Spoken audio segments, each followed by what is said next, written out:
Allah membuat perumpamaan yang luar biasa. Seandainya ini seluruh dunia, yang mana laut dijadikan emas, daratan dijadikan emas, gunung-gunungnya dijadikan emas, seluruh yang ada di dalamnya dijadikan emas, dimiliki oleh satu orang, dijadikan tebusan untuk orang kafir agar tidak mendapatkan azab Allah, maka tertolak daripada tebusannya.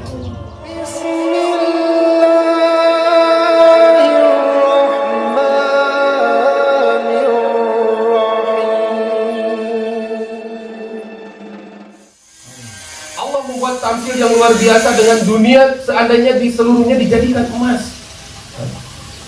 Jangan dulu pikirkan bagaimana dunia ini menjadi emas. Kita perhatikan satu pohon, hadirin yang mulia. Ini satu pohon beratnya bisa sampai pada 300 kintal atau bahkan sampai 1 ton. Maka perhatikan ini akarnya. Mungkin akarnya bisa berat sampai 20 kilo. Seandainya ini akar dijadikan emas, dan kemudian emas itu dijadikan milik satu orang di Ciamas, maka otomatis orang tersebut menjadi orang terkaya di Ciamas. Dan kemudian jika batangnya, daunnya, rantingnya, seluruhnya dijadikan emas, dimiliki oleh satu orang Bogor, yang beratnya 1 ton itu emas, otomatis, Masya Allah, orang tersebut menjadi orang terkaya di Bogor.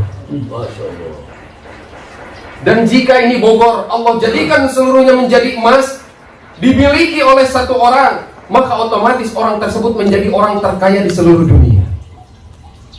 Allahu Akbar.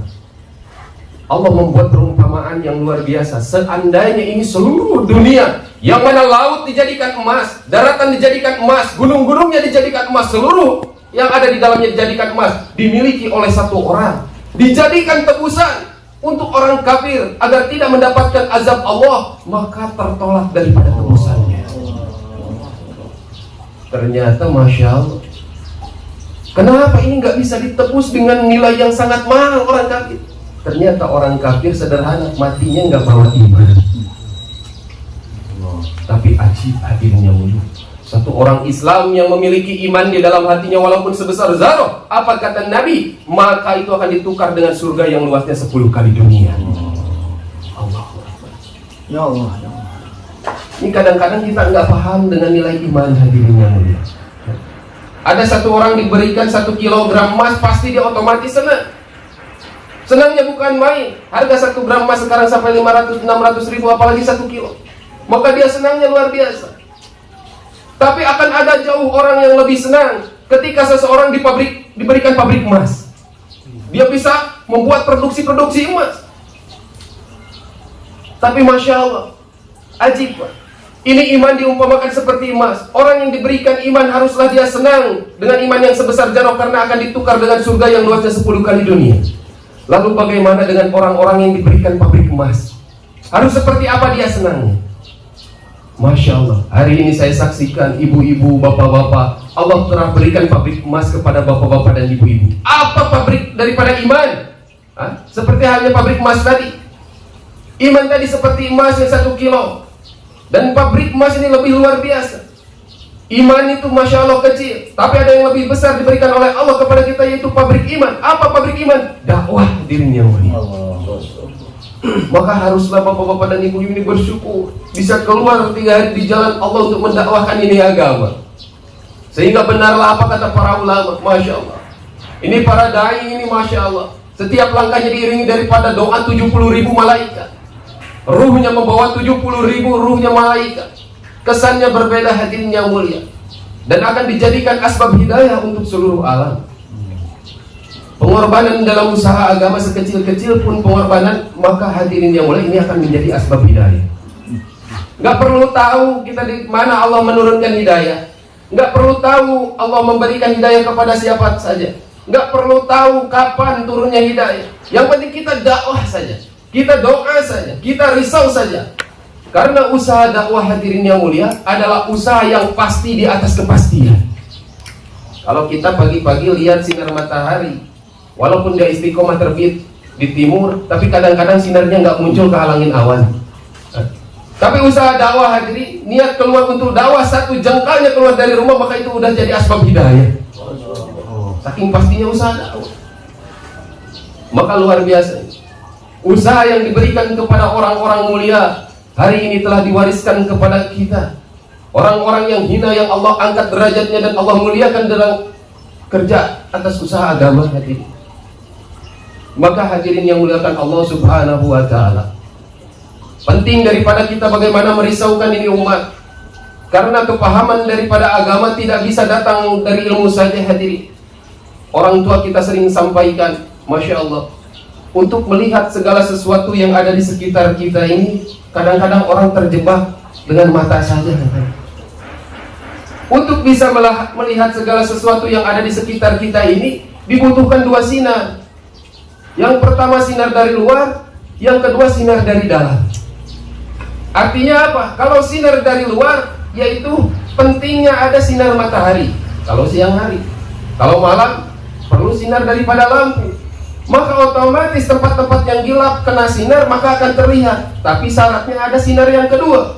Apa sinar yang kedua? Yaitu syaratnya adalah mata kita sehat dan dalam keadaan terbuka. Baru kita bisa ngelihat. Kalau cuma satu faktor saja ada sinar daripada luar, maka kita masih belum bisa melihat apa-apa. Begitu banyak, Masya Allah, orang yang memiliki bola mata, tapi Allah cabut sifat penglihatannya. Walaupun sinarnya banyak, dia punya kedua bola mata, tapi jika matanya tertutup, tetap nggak bisa lihat apa-apa. Ataupun orang yang mempunyai sinar keduanya saja, matanya sehat dalam keadaan terbuka, maka dekat dia, simpan dalam keadaan ruangan yang gelap, maka otomatis dia nggak akan melihat apa-apa, walaupun punya bola mata dan sehat. Artinya harus ada dari sinar daripada luar, kemudian sinar dari dalam. Maka dengan seperti itu kita bisa melihat dan memahami keadaan di sekitar kita. Begitupun untuk memahami ini agama, kata para ulama. Masya Allah, untuk memahami agama dibutuhkan juga dua sinar. Sinar dari luar dan sinar dari dalam. Sinar dari luar udah ada Al-Quran dan hadis, diterangkan oleh para ulama, tapi nggak cukup. Diberikan pengetahuan Al-Quran dan hadis, tiba-tiba paham agama, nggak cukup. Para misionaris dibekali oleh para dosen-dosen mereka di luar negeri, apa? Belajar Al-Quran. Bahkan ada yang hafal daripada 30 juz Al-Quran beserta terjemahannya. Tapi kenapa mereka nggak masuk Islam? Karena sinar yang keduanya tertutup. Apa sinar yang kedua? Mata hati mereka tertutup dan sakit. Maka untuk memahami daripada agama, hadirin, penting belajar Al-Quran, penting belajar hadis. Tapi yang lebih penting adalah terbuka mata hatinya agar sehat dan terbuka menerima daripada kalamullah dan sunnah Nabi Muhammad SAW. Baru paham agama. Ada orang yang terbuka hatinya baru tobat, enak menerima, tapi dia nggak mau datang ke majelis ilmu, tetap nggak paham agama. Harus jalan dua-duanya. Maka ajib, Rasulullah SAW mengajarkan para sahabat bukan saja Al-Quran dan hadis, tapi Rasulullah mengajarkan bagaimana cara membuka hati. Hari ini Masya Allah, di tasnya 3 hari masih sulit keluar, masih banyak. 40 hari masih sulit keluar. Bukan dia nggak belajar Al-Quran dan hadis, mata hatinya tertutup, hadirin. Tapi kalau dia mau menerima daripada nasihat-nasihat orang tua kita, mau menambah pengorbanan, semakin hari Allah buka hatinya dan akan mudah dia mengamalkan agama. Tanda daripada paham agama ketika Allah berkehendak atas orang tersebut, bukan karena dia pintar Al-Quran dan hadis. Man yuridillahu bihi khairan yufaqihu fiddin. Paham agama atas kehendak Allah. Banyak orang belajar agama, tapi jika tidak dikehendaki paham terhadap agama, Masya Allah akan sesat dan menyesatkan, hadirin yang mulia. Maka luar biasa, kita yang nggak tahu apa-apa, Masya Allah, hanya mengikuti daripada trek ulama-ulama dalam dakwah. Kita yang nggak tahu Al-Quran hadis, tapi bisa lebih dipahamkan daripada orang-orang yang belajar agama. Karena apa, hadirin yang mulia? Usaha dakwah, usaha pengorbanan yang sesuai daripada Rasulullah SAW dan para sahabat.